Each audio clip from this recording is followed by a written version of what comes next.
उसके बाद आ जाते हैं हमारे वाटर क्वालिटी पैरामीटर्स। तो वाटर क्वालिटी पैरामीटर्स में सबसे पहले आता है हमारा टेम्परेचर। ये एक फिजिकल फैक्टर होता है वाटर का, और मतलब फिजिकली मतलब उसको हम देख सकते हैं, नाप सकते हैं, इसलिए टेम्परेचर एक फिजिकल फैक्टर होता है।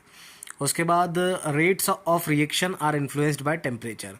जो भी रिएक्शंस होती है वाटर के साथ दूसरे केमिकल्स की या दूसरे एलिमेंट्स की, वो सभी कुछ डिपेंड करता है टेम्परेचर के ऊपर। टेम्परेचर जितना ज़्यादा होगा रेट ऑफ रिएक्शन उतना फास्ट होगा। Also affects the solubility of gases in water. किस रेट से सॉल्युबल होंगी गैसेस वाटर के अंदर, ये भी टेम्परेचर पे डिपेंड करता है। Higher the temperature lesser the solubility of gas. तो जितना ज़्यादा टेम्परेचर हाई होगा कोई भी गैस वाटर के अंदर उतनी कम सॉल्युबल होगी। The maximum quantity concentration of a gas in water at a temperature is called saturation quantity. तो जो भी मैक्सिमम क्वांटिटी होती है या कॉन्सेंट्रेशन होती है किसी भी गैस की पानी के अंदर किसी भी टेम्परेचर के ऊपर, उसको हम बोलते हैं सैचुरेशन क्वांटिटी या सैचुरेशन कॉन्सेंट्रेशन। जो डीओ होता है 0 डिग्री सेल्सियस पे पानी का, वो होता है 14.6 mg/लीटर, और 20 डिग्री सेल्सियस पे होता है 9.17 mg/लीटर। और डीओ जो होता है सेचुरेटेड वाटर का, वो 16 डिग्री पे होता है 10 mg/लीटर। इसका मतलब जो डीओ सेचुरेटेड रहता है ये इन्वर्सली प्रोपोर्शनल होता है टेम्परेचर के। अगर हमारा डीओ बढ़ता है तो टेम्परेचर जो है कम होगा, मतलब कम टेम्परेचर पे हमको डीओ ज़्यादा मिलता है। टेम्परेचर डीओ मतलब डिजॉल्व ऑक्सीजन होता है। Temperature also affects the rate of microbial reactions. जो माइक्रो ऑर्गेनिज्म की रिएक्शन होती है वाटर के साथ, उस पर भी टेम्परेचर असर डालता है। जो नॉर्मल रेंज होती है वो होती है 25 से 40 डिग्री तक, मीसोफिलिक रेंज बोलते हैं उसको। सबसे पहले होती है नॉर्मल रेंज 25 से अंदर की, और 25 से 40 तक की मीसोफिलिक रेंज होती है, मतलब मीडियम टेम्परेचर होता है। और 40 से 60 डिग्री सेल्सियस होता है थर्मोफिलिक रेंज होती है, उसमें हाई टेम्परेचर होता है। और 60 से ऊपर वाला और भी ज़्यादा हाई टेम्परेचर होता है, up to 60 degree Celsius. With the increase in temperature rate of microbial reactions increases. इसके बाद जो नेक्स्ट वाटर क्वालिटी पैरामीटर है वो है इलेक्ट्रिकल कंडक्टिविटी। तो di ionic water tester is used to measure electrical conductivity also called the water meter. इसको water meter भी बोला जाता है, और ये होता है डाई आयोनिक वाटर टेस्टर, जो कि इलेक्ट्रिकल कंडक्टिविटी को मेजर करने के लिए यूज़ किया जाता है। इसमें कैथोड होता है, एक एनोड होता है। कैथोड पे पॉजिटिव होते हैं इलेक्ट्रॉन, इसमें एनोड पे नेगेटिव होता है चार्ज। उसके बाद इलेक्ट्रॉन फ्लो करते हैं इलेक्ट्रोड की ओर। आयंस जो होते हैं वो कौन कौन से होते हैं इसमें ये देख लेते हैं। Sodium, calcium, magnesium, carbonate, chloride, sulphate और नाइट्रेट होते हैं। Na+ Ca2 positive, Mg2 positive, CO3 2 positive, Cl negative, SO4 2 negative, NO3 negative. Total dissolve solids is responsible for electrical conductivity. तो ये जो इलेक्ट्रिकल कंडक्टिविटी होती है ये किसके कारण होती है? तो ये टोटल डिजॉल्व सॉलिड्स के कारण होती है। टोटल डिजॉल्व सॉलिड्स अगर बढ़ेंगे तो इलेक्ट्रिकल कंडक्टिविटी भी बढ़ेगी। EC is a way to estimate रफली द कॉन्सेंट्रेशन ऑफ TdS। तो अगर हम इलेक्ट्रिकल कंडक्टिविटी मेजर करते हैं तो उससे हमको कॉन्सेंट्रेशन ऑफ TdS रफली पता चल जाती है।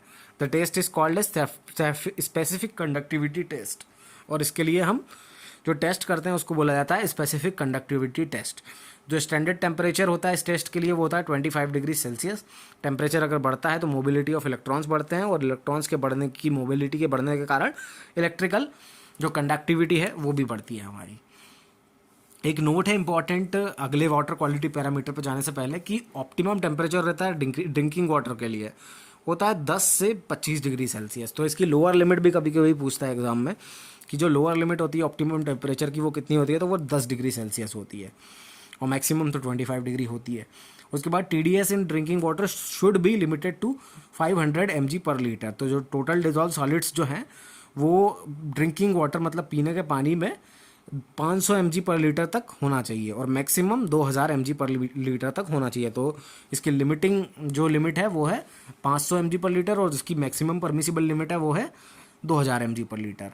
उसके बाद जो नेक्स्ट हमारा वाटर क्वालिटी पैरामीटर है वो है pH मतलब हाइड्रोजन आयन की एक्टिविटी। तो P क्या है? इलेक्ट्रोड पोटेंशियल, और H क्या है इसमें? H पॉजिटिव आयंस कितने हैं वाटर में, तो इस तरीके से pH बनता है। Electrical potential due to H positive ions in water is called pH। तो जो इलेक्ट्रिकल पोटेंशियल होता है हाइड्रोजन आयंस के कारण पानी के अंदर, उसको हम बोलते हैं पीएच। पीओएच क्या होता है? तो electric potential due to OH minus ions. और पी एन ए क्या होगा? तो एन ए के आयंस के कारण जो इलेक्ट्रिकल पोटेंशियल होगा। और पी सी एल क्या होगा? क्लोरीन आयंस के कारण जो इलेक्ट्रिकल पोटेंशियल होगा वाटर के अंदर। तो वाटर लॉ क्या कहता है? H2O जो है वो H प्लस में टूटता है और OH में टूटता है।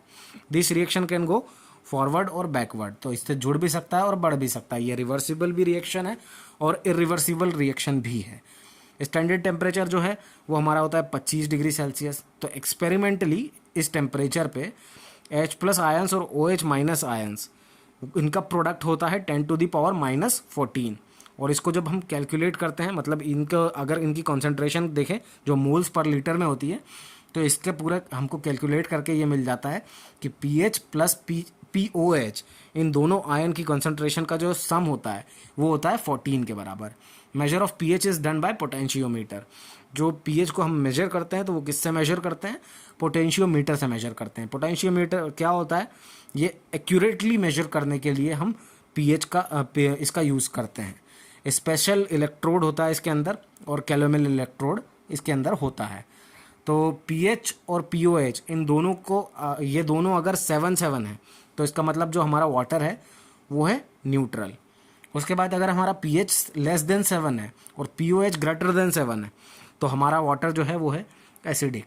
उसके बाद अगर पीएच हमारा 7 से ज़्यादा है और पीओएच हमारा 7 से लेस है तो हमारा वाटर हो गया बेसिक वाटर। उसमें इसके बाद हम पीएच निकालते वक्त जो इंडिकेटर्स यूज़ करते हैं वो होते हैं इंडिकेटर्स आर कंपाउंड। सबसे पहले देख लेते हैं इंडिकेटर्स होते क्या हैं। तो indicators are compound which change their colour with pH. They are use to रफली एस्टिमेट पीएच। इंडिकेटर्स वो कंपाउंड होते हैं जो कि अपना कलर बदल लेते हैं पीएच के साथ जब वो रिएक्ट करते हैं। तो रफली जो पीएच कितना है ये हमको पता चल जाता है। तो जो नेचुरल फ्रेश वाटर होता है लेक या रिवर वाला, उसमें पीएच जो रहता है वो 6.5 से 8.5 होता है। और बेस्ट सूटेड पीएच जो होता है किसी भी बॉडी के लिए वो भी 6.5 से 8.5 होता है, अगर हम IS 10,500 के हिसाब से देखें तो, जो कि 2012 में आया था। PH of some common items भी देख लेते हैं क्योंकि ये रैंडमली पूछ लिया जाता है कि बैटरी एसिड का जो पीएच होता है वो होता है 0। स्टोमक एसिड का जो पीएच होता है वो होता है 1। यूरिन, सलाइवा, मिल्क इनका पीएच होता है 6। प्योर वाटर और ब्लड का पीएच होता है 7। कोक और पेप्सी का पीएच होता है 3, कोल्ड ड्रिंक्स अगर पूछ ले तो। और टूथपेस्ट का पीएच होता है 9। और हाउस होल्ड क्लीनर जो होते हैं हमारे हार्पिक वगैरह, उनका पीएच होता है 11। इसमें नोट आप इंपॉर्टेंट याद रखिए कि above values are indicative and not exact. तो ये इनके लगभग आसपास ये ऊपर नीचे होता रहता है। Measurement by potentiometer called as electrometric method. जब हम पोटेंशियोमीटर से पीएच का मान ज्ञात करते हैं तो उसको हम बोलते हैं electrometric method. And measured by indicator is called as colorimetric method, क्योंकि इंडिकेटर्स से क्या होता है, कलर चेंज होते हैं। तो इंडिकेटर से जब हम पीएच मेजर करेंगे तो उसको कलरोमेट्रिक मेथड बोलेंगे, और जब हम पोटेंशियोमीटर से मेजर करेंगे पीएच तो उसको हम इलेक्ट्रोमेट्रिक मेथड बोल देंगे। उसके बाद जो नेक्स्ट वाटर क्वालिटी पैरामीटर आता है वो है टोटल डिजॉल्व्ड सॉलिड। तो टोटल डिजॉल्व सॉलिड जो होते हैं वो पानी के अंदर धूल कुल मिला के कितनी किस हिसाब से रहती है उसी को हम टोटल डिजॉल्व सॉलिड बोलते हैं। तो कुछ वो चार्ज नेचर के भी हो सकते हैं टोटल डिजॉल्व सॉलिड, और अनचार्ज नेचर के भी हो सकते हैं। अब वो चार्ज में भी वो पॉजिटिवली चार्ज हो सकते हैं या नेगेटिवली चार्ज हो सकते हैं। जैसे Na पॉजिटिवली चार्ज होता है और क्लोरीन जो है वो नेगेटिवली चार्ज होता है। सेम अनचार्ज जो नेचर के रहेंगे वो जैसे वो हो गए हमारे अल्कोहल, उस पर कोई चार्ज नहीं है। फिनॉल जो हो गए उन पर भी कोई चार्ज नहीं होगा। Electrical conductivity test can measure only charged particle. तो जो EC जो हमने अभी टेस्ट देखा था इलेक्ट्रिकल कंडक्टिविटी का, वो केवल चार्ज्ड पार्टिकल के कारण जो टोटल डिजॉल्व सॉलिड्स हैं उनको मेजर कर सकता है। EC test can not measure uncharge particle. तो अनचार्ज पार्टिकल्स जैसे अल्कोहल, फिनॉल, इनको नहीं मेजर कर सकते हम इलेक्ट्रिकल कंडक्टिविटी टेस्ट से। Therefore EC test is an approximate test, इसीलिए EC टेस्ट को हम अप्रॉक्सीमेट टेस्ट बोलते हैं, एग्जैक्ट टेस्ट नहीं बोलते हैं। The exact method to measure TDS, that means total dissolve solids, is called as gravimetric method. तो एक ग्रेविमेट्रिक मेथड होती है, उसके थ्रू हम total exact total dissolve solids कितने हैं उसको हम मेजर कर सकते हैं। तो आपके एग्ज़ाम के हिसाब से यही इंपॉर्टेंट है। उसके बाद नेक्स्ट वाटर क्वालिटी पैरामीटर जो है वो है alkalinity, the neutralising ability of water. पानी की जो न्यूट्रलाइज हो जाने की एबिलिटी होती है उसको अल्कैलिनिटी बोलते हैं। Alkalinity is the ability of water due to which it is able to react with H+ ions in water, या फिर जो हाइड्रोजन आयंस होते हैं पानी के अंदर उन उसके साथ किस तरीके से पानी रिएक्ट करता है, उस एबिलिटी को बोलेंगे अल्कैलिनिटी। तो कुछ कॉमन जो अल्कैलिन स्पाइसेस हैं वो क्या है, OH के कारण अल्कैलिनिटी होती है, दैट मीन्स हाइड्रोक्सिल आयन जो होते हैं उनके कारण अल्कैलिनिटी होती है। उसके बाद CO3 2 नेगेटिव कार्बोनेट आयन के कारण अल्कैलिनिटी होती है। HCO3 बाइकार्बोनेट आयन के कारण अल्कैलिनिटी होती है। तो अल्कैलिनिटी होती कौन कौन सी है, तो OH जब हाइड्रोजन आयन के साथ मिलते हैं तो H2O बनाते हैं, वो अल्कैलिनिटी हो गई क्रिएट। उसके बाद CO3 पॉजिटिव कार्बोनेट आयन जब हाइड्रोजन आयन के साथ मिलते हैं तो HCO3 बनाते हैं, ये अल्कैलिनिटी अल्कलाइन हो गया वाटर। उसके बाद HCO3 जब पॉजिटिव हाइड्रोजन आयन पॉजिटिव से मिलता है तो कार्बोनिक एसिड बनाते हैं जो कि एक वीक एसिड होता है। तो ये इस तरीके से अल्कैलिनिटी होती है इनके कारण। जैसे इंपॉर्टेंस क्या है अल्कैलिनिटी की, तो ये देख लेते हैं। जो वॉल्केनो होते हैं, वॉल्केनो से लावा निकलता है, गैसेस निकलती है। गैसेस कौन सी निकलती है, SO2 NO2 H2SO4 जो एसिड उससे वो बनता है एयर के साथ रिएक्ट करके, सल्फ्यूरिक एसिड बनता है।